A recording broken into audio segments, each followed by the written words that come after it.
Today we are going to continue with the graphical user interface.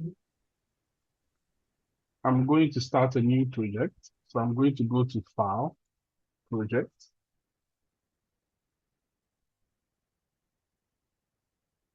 I'm going to type in the project name I want here. So the project name I want is GUI app. That is graphical interface app. I'm going to untick add sample code. So I don't want any sample code. And I'm going to open it in this window. Now, with me unticking add sample code, it means that on my interface, I would have no main class. So you can see that in my SRC, there's no main class there. There is nothing there.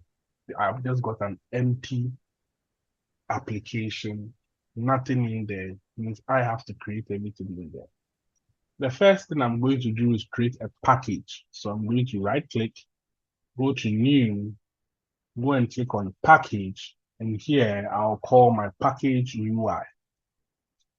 And then I'm going to right click on my package, go to new, and go and click on Swing UI Design and click on UI form. Now in here, I'm going to select the grid layout I want. I want the grid layout by IntelliJ. And in here, I'll call it main. And then I'll press OK. So over here, I have my main being created for me, and it is in my UI. And so here I have my main. Now in my main, I'll have my class main, and then I'll have my form main.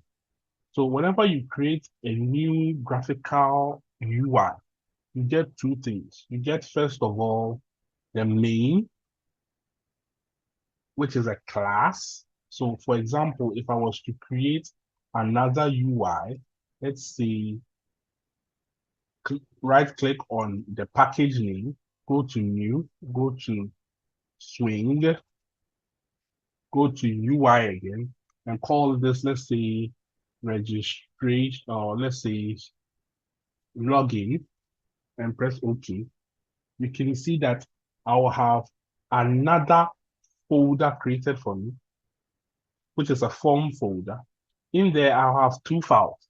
I'll have the .java file, that's the class file, and I have the form file that I can use to design my work. Again, I'll delete this because I don't need the login form, but I'll have the main over here. Remember, we created a package. So this is a package. A package is a way that I can group classes that are alike. So in my code, when I have classes that are alike, I can group them together using a package. So here I have the package UI. Now, the first thing I would want to do is I would want to go to my graphical interface and I would like to prepare it. I would like to prepare it. I would like to make sure it's prepared for me so that I can write the code that belongs there. Now, I'll click on the class because all the actions would be in the class file and all the designs would be in the form file. So I'm in the class file over here, and there are some things I have to do. First thing, let me click on the design. Let me collapse this. So I'm in the design. I can make the design bigger, so I can increase my screen size if I want to, or I can maintain the screen size if I want to. It's all up to you.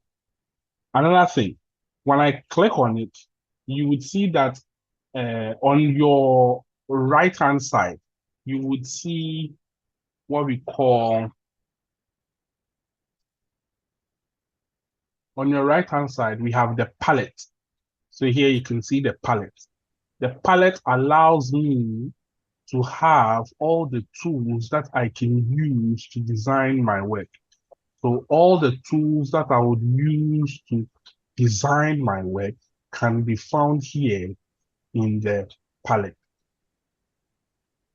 Now, over here in the palette again, if, for example, if I want a label, I can go for JLabel. I'll just click, drag, and drop it where I want it to be. So that is basically how I'll be adding things to my panel. Here I have my panel. That is what the user would see when they run the application. Now, in my panel, every single element I click will have a property. So for example, if I choose the label and I drop it here, you can see that when I click on the label, the property here changes to that of the what? Label. So I can have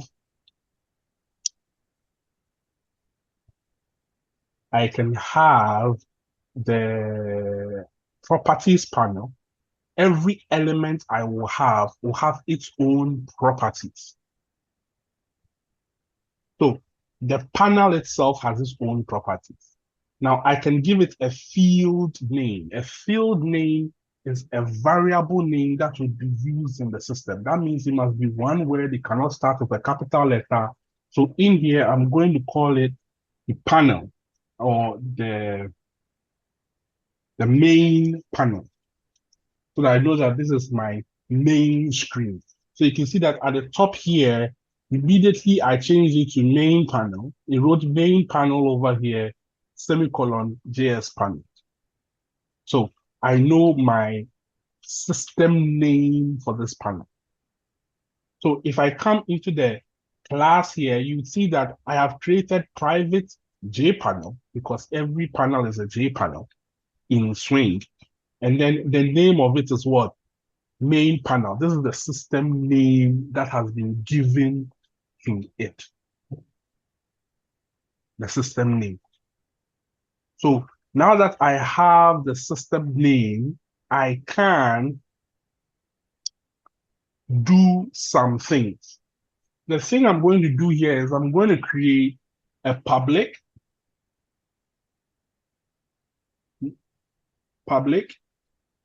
main constructor. So because this is a capital letter, we already know that this is a constructor. We've seen constructors being created and used. So we know we have a constructor here. I'm going to prepare this screen for it to be my main function. See that when I created the app, I didn't have any main function. The FRC was empty. I told the computer not to give me anything. So I have started everything from scratch. So I want this here to serve as my main function. Hence, I will have to write the code in here that will allow it to become the main function. So in here, I'll write the following sets of code. First of all, I'll tell the computer to set this. First of all, I'll tell the computer that this main class here is going to be a child of JFrame.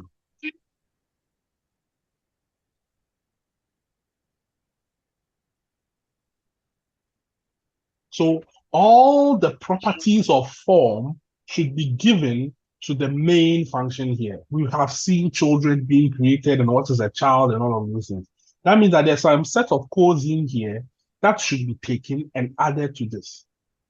Now that I have done that, in here, I can say set content pane, and I want to set my content pane to main pane. Now, this code here tells the computer that all the code I'm writing in here, this form here is where the design will be, and this form here is where the actions and the codes would be. So I am connecting the form and the class or the Java code, if you want to call it that. I'm connecting the two together. I'm making the two one. So this code here allows me to do that connection of joining my pane, that is this one, my panel, and then with this over here too. Now that I have done that, I can tell the computer that it should set the title of my panel to simple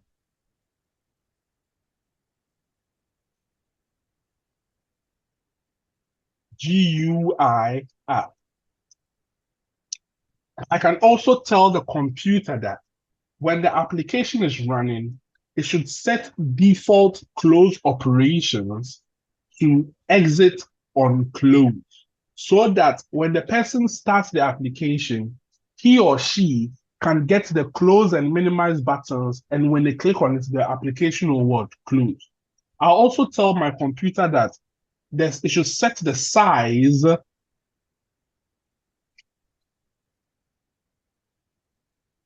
of my application to 500 by 300. So the width is 500 and the height of my application would be what? 300. I also wanted to set the location relative to none. Now, this sets the location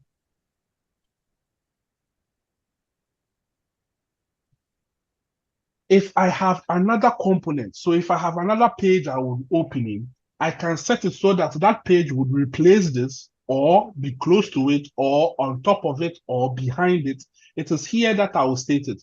But because this application, this form here is the first form that will open, I'm setting its location to now because there is no other page for me to reference it or make it closer to. Then finally, most importantly, I would say set visibility to true. Now, this means that everything I have done here, make it so that the person can what? See. Now, in Java, in the first Java class studies you led, even in the earliest point of this class, we said everything must pass through the main function. So over here, we can see we don't have the main function here. So I will tell the computer that it should treat this class here as my main function, as my main class, and pass everything through this. Therefore, in here, I'm going to type private static void main and press enter.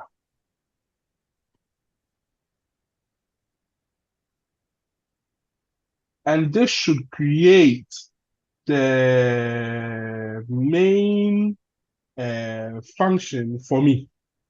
So private static void main, and I press enter, and then you see public static void main being created for me. Of course, you can type this out if you want to, but by just typing PSVM, I can get this main function here created for me. That also tells us that our entire application will pass through this main function. So all I'll tell the computer that it should do is it should create a new class of the main function for me by just doing this. So when the application starts, it will come here, it will go and run this. This is telling it to create a new object of the main class. Over here, I have the main class. So it will use the constructor to create it. That is why I put this new here. The constructor says, go and take this form, give it this title, make sure it has a button for closing. This is the size of the screen. It should be, position it wherever you want. And then all the content that is there should be visible. If I press on start, you can see that the moment I did the main function, the start button is there because it knows where it should start from. The computer will come and pick here, load all my applications, run them, and then if everything is okay, it should load up. And then on my screen, I should have this interface there for me. So you can see it is 500 by 300. This is the size. You can see the title here, System GUI app. and everything is there for me to have. So that is how I would set up my page in terms of the Java GUI. So my page is set up. My page has been created. Now I must go further to write or to design the way I want it to look, or the way I want the canvas to look. So in here, I'm going to go and select a label. So I'll put the label over here. And then I am going to look for the text property of the label. Remember, there are two properties of the label that have to do with naming. First one at the top is the field name. That is the internal system name that the computer will use. Down here, we have the, sorry. Down here, we have the text property. The text property is what the person will see. So in here, I can type enter. Let me just type name and then put a semicolon there. So name. Perfect. Now, you can see that on my screen, name has appeared there. It is because of the text property. Because I will not be using the label in the system, there's no need for me to give it a system word name. Now, in here again, I'll go and click on the text field. I can use a password field or whatever based on the things I'm using. There's a combo box and all of those things there. But I'll go and take the text field and I'll come and drop it over here so that I have a text field. Now, the system, I'll click on the text field. You can see that the system name is text field. I don't want my system name to be that. So I'll call it txt name and I'll press enter. So it means the system name for the text field is now txt name. When I scroll down, I don't want to put anything in the text area because if I do that, some writings will come into this. And when the person is about to type, you will see writings there and you have to delete it before he types. So the only thing I'll make a change on is the text name. From then, I want to introduce a button. So I'll go and click on J button. I'll look for an area in which I want to put the button, and I'll put the button what there. So here I can put a vertical slicer here so that it will prop it up so that there will be space over here. The slicers will help you to move the things up. The slicers, you can see that they look like a spring. So they are touching the bottom and springing up so that you will use it for your design and to make sure a particular thing is in a particular area that you want. So I'll use this to do that. Over here, I have this there for niceness sake. Another thing in which I will do is I would rename the button. So the button, I'll give it a system name called BTN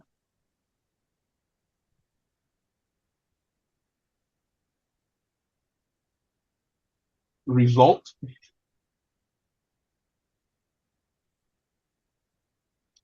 And then the button, I'll give it a system name called Click Me. Remember, I'll give it a display name called Click Me. Remember, the text field is what the user would see. The field name is what the system will see. So with that, there is no space. It's a variable. So no space, no capital letter, no character starting. It must have a nice format. The BTN, it is just a way for you to know this is a button. TXT, you know this is a text box. There are conventions in which we use. You can call it any name you want, but I choose to add the BTNs and stuff so that when I am coding, I'll know that, oh, this is a button, this is a text, so on and so forth. When I go to the code side, I would see at the top here that it has created the TXT name for me. It has created the BTN result for me. So anything I create there, it shows here. When I go to the code side again too, I can click on run and the application will compile.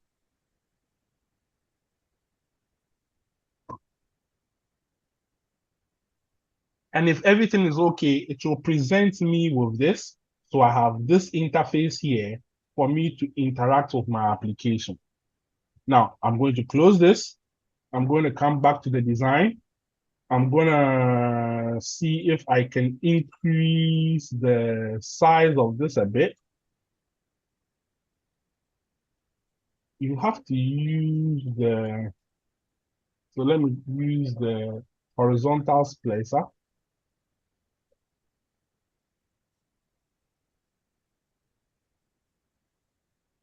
One second. So that you can use that one to control the dimensions of the thing. Do you understand?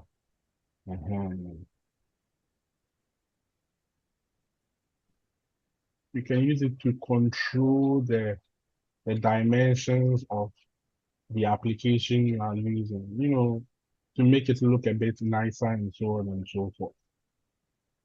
I can run it again. I'll have something like this. So I have the name property. I have all of the ability to do my thing over here. The design again. Over here, I think I have to increase the size of this a bit. Yes, so that the user can see. Okay, so I have this. Now that I have a design I can work with. By the way, when you click on the properties, you would have multiple properties over here you can play around with. You can play around with the color, the font, and all of those things here. You can play around with all of those things if you want to. Now that I have a basic idea of how to put items on the form, now I want on the click of the button, I would have a pop-up message that would display the person's name when he types it in here. So I would right-click on the button. When I right-click on the button, I can see Create Listener over here. I'll click on Create Listener. You can see I have multiple listeners I can have. Question: what is a listener? A listener is basically a function that is on ready alert, waiting for a particular action to be done. Then a particular set of, sorry, let me rephrase. It is something that is on alert, waiting for a particular event to be done. And when that event is done, then a particular action will be performed. So you can see I have a mouse listener, I have key listener, I have item listener, so I can do a listener for when the person focuses on the button, something should happen, or when the person makes an input, when the person holds the button a particular way, or when the person turns the button on it. I can have listeners for all of these things. But what I want is an action listener. The action listener means that when the person clicks on the button, then a particular set of codes would be run. So you can see that I'll go and pick my button. So this is the button. This is the system name I gave to it. And I've added the action listener over here. So this is the code for the action listener. So when I click on the button, what I want to do, the actions I want to perform would be in here so that it can be performed. So what do I want to be performed? I want the individual to display a message to you when you click on the button. So here I'll have a J option.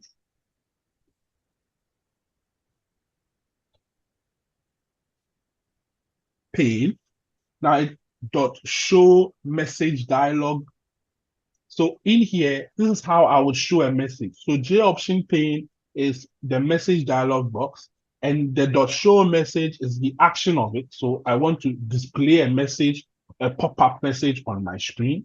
In here, I'll tell the computer what component is the message going to be shown at. In my case, I want to show it as the main class dot this. So this tells the computer that okay, the parent component that this message would be shown at should be this component here, which is the main class. Remember, the main class is connected to the main form. So I'm taking the computer that showed the message on the main form. Then the question is, what message do I want to show? So in here, I'll just show welcome today, for example. So when I run my application, the computer has set a listener for the button, so that when someone, let me put this one off, when someone clicks on the button, a pop-up message will come on the main class. Remember, if your class is different, the name over there would be different. And then it says what? Welcome today. When you press OK, the message is gone. So each time you click on the button, there is a listener there waiting for you to click. And when you click, that action will be what's done. But remember, we want you to be able to type your name over here so that when you click the button, it will say welcome, and then John will also come. So in here,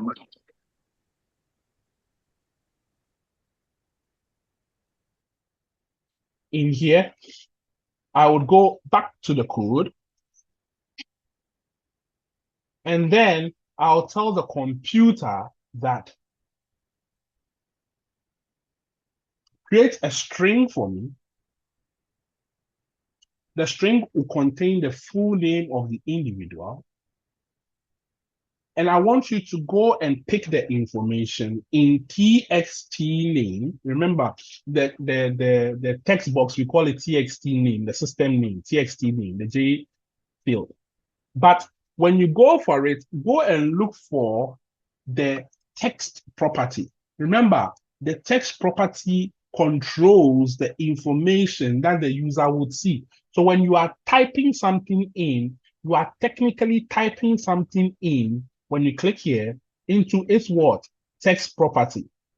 So I'm saying get the information in the text property. And that brings us to a particular lesson we did, which is getters and setters, which means that set property would put information in, get would go and take the information out. So in here, if I write this, this would go and retrieve the information in the form and show the information or put the information in the full name. So that over here, instead of me saying welcome today, I'll say welcome, give a space, bring a plus, and say full name, so that the computer will say welcome and whatever that is in full name. So if I run this application again, stop and run, the application will compile again. After compiling on my screen, I can see this. It's for me to type John over here, click, and it says what? Welcome, John. I press this and the OK goes away and the application is back to normal.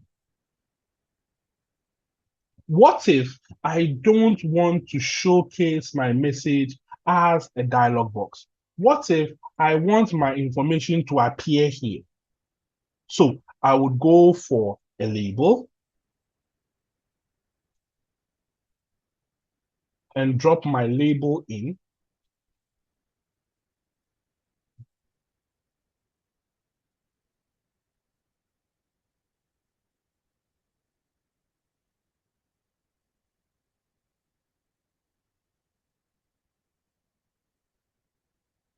I'll go for an upper slicer to just prop it up.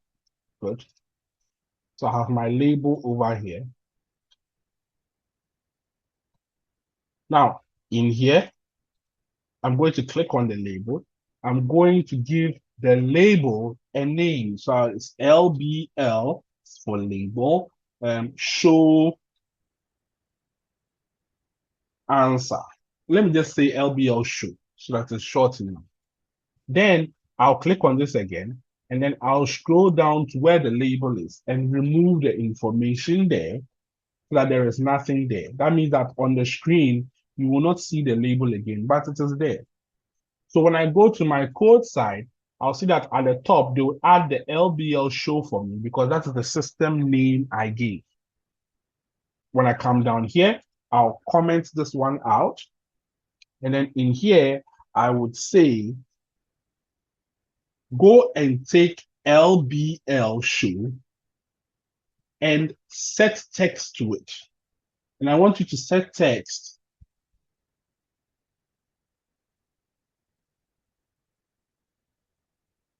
Welcome plus the name, like this. So now I'll run this application again. I have my application over here. I will type in, let me collapse this. So I'll type in my John again, but this time, when I click me, you will see welcome John over here. So where the label is, I will go and replace the information there, which was nothing anyway, to welcome John. If I type AC over here, it means that when I click this, it will say welcome AC. When I remove this and I type, let's say, Alfred over here, it will say welcome what? Alfred.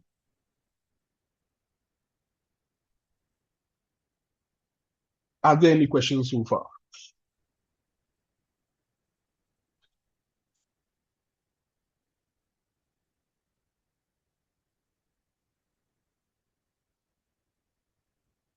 Yes.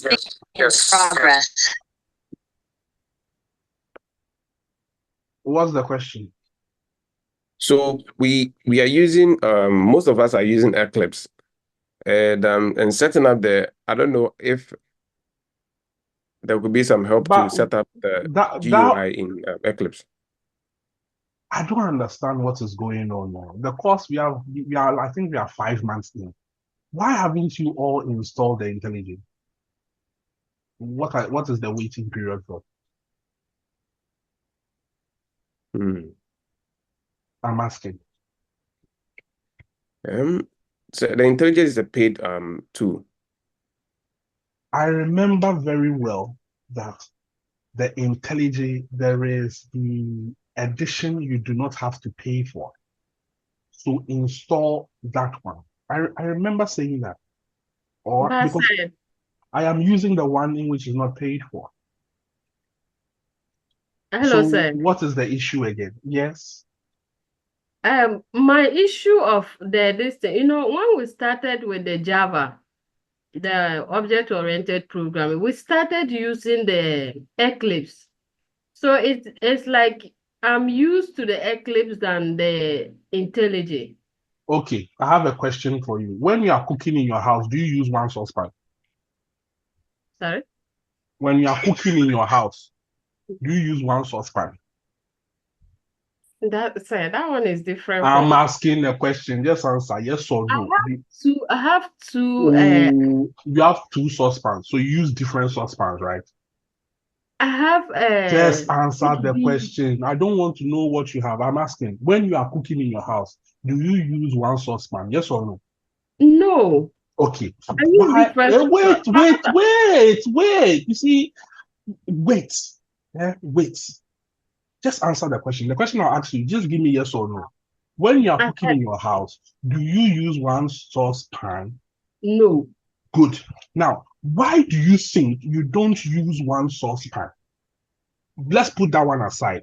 So you are telling me that if I am to take you from your home right now, go and put you in which hotel is there in Ghana right now? Let's say the Novotel Hotel, or if that one is even there, or yes, let's say the Novotel Hotel.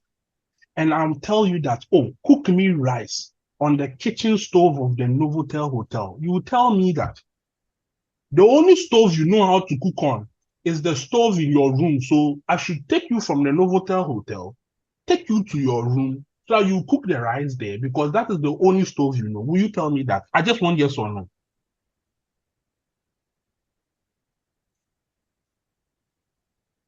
My sweetheart, are you there? Yes, but I'm sorry for asking that question. Oh no, you are not sorry. It's not about being sorry. It is about us understanding that there are multiple editors in this world.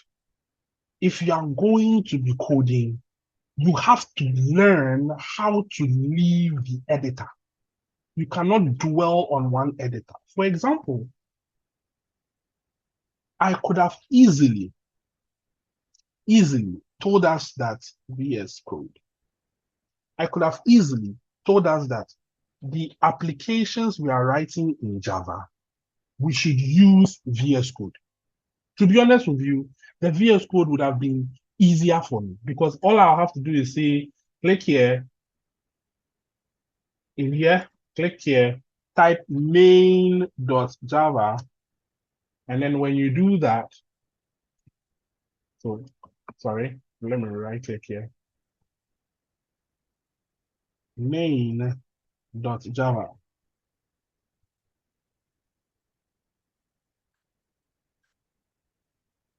So main, capital M. Good. Now in here, I have created a Java app. I didn't have to go and click on file or new or whatever. So that in here, I can just create class, main. I've created a main class. Then I start typing the code one by one. This would have been beneficial to us. There's a reason why I'm not using Eclipse. Because if I use Eclipse, and this is me telling you, if I use Eclipse, you cannot write these codes over here. These codes will be blocked from you. Eclipse has a function whereby these codes will be system generated, so they will be blocked. So you can't enter and make changes. So there is a reason why we are using this editor, so that this editor is the closest you will get to Android Studio. Remember, at some point in this whole class, we are supposed to move from here and learn how to code on Android applications. This editor is what the Android Studio was built on, number one. And number two, this editor was built purposely for Java. So when you code with Java on this, it is far better than the Eclipse. The fact that you started learning Eclipse with the first year doesn't mean we have to dwell there. Doesn't mean that's where you are supposed to be. So there is a reason why. With Eclipse, if you choose, Eclipse is the same thing. You right-click, go to new, and go and select string form. But with Eclipse, when you come to the code side, the places where you would edit the function names and so on and so forth would be blocked from you. You cannot edit it. And I need you to be able to learn how to edit it. And the software is just 200 megabytes, for God's sake. It's nothing complex. So for 4 months into the lecture, how have you not installed the software the teacher is using? Anyway, if you want to use Eclipse, use it. But as I said, if you use Eclipse, I don't know what to tell you on how to do it. I'm sorry. So I think that answers the question for our dear gentleman. And for our dear lady, habits, whenever you are coding or you are dealing with computing, you realize very quickly that people have habits. And if you want to bring their downfall, the fastest way you want to bring someone's downfall in IT, change their habits. So if you are an IT, if you are here and one day you become an IT manager or something, if you really want to know if the person can code, when it comes for the interview, give him Notepad or give him VS Code. Tell him you want the code in Java. The fact that the person does not know how to navigate that window, the fact that the person, any information the person does, he dwells